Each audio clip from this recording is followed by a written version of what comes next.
গাধাকে সৃষ্টি করার পর তাকে বলা হলো সকাল থেকে সন্ধ্যা পর্যন্ত তাকে ক্লান্তিহীন পরিশ্রম করতে হবে।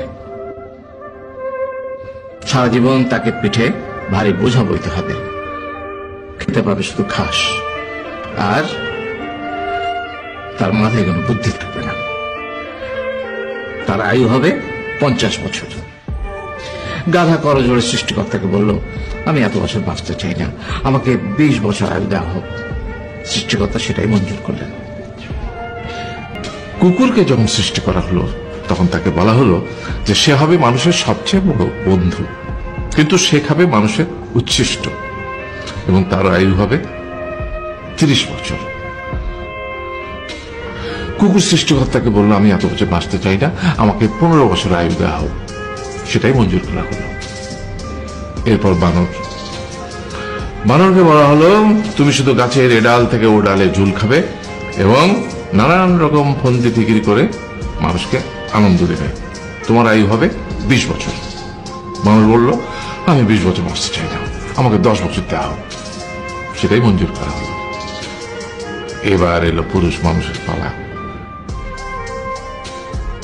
তাকে বলা হলো যে তুমি হলে প্রাণীগুলোর মধ্যে সবচেয়ে বিচক্ষণ এবং বুদ্ধিমান, সেই জন্য তোমাকে প্রাণীদের শিরোমণি করা হলো এবং তোমার আয়ু হবে 20 বছর।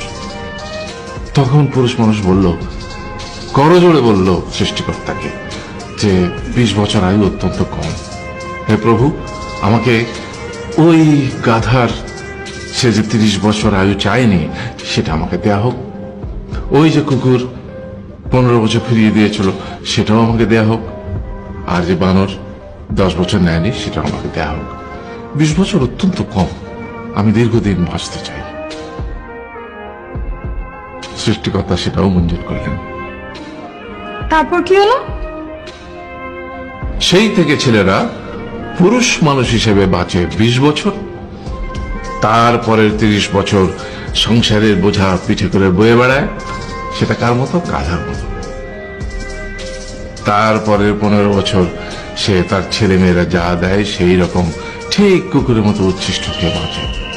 আর তারপরে বৃদ্ধ বয়সে ঠিক বানরের মতো, যেমন গাছের এডাল থেকে ওডাল ঝুল খায় বানর, তেমনি এই ছেলের বাড়ি থেকে ওই ছেলের বাড়ি, আর নানান রকম ফন্দি ফিকির করে তার নাতি নাতনিদের আনন্দ দেওয়ার চেষ্টা করে।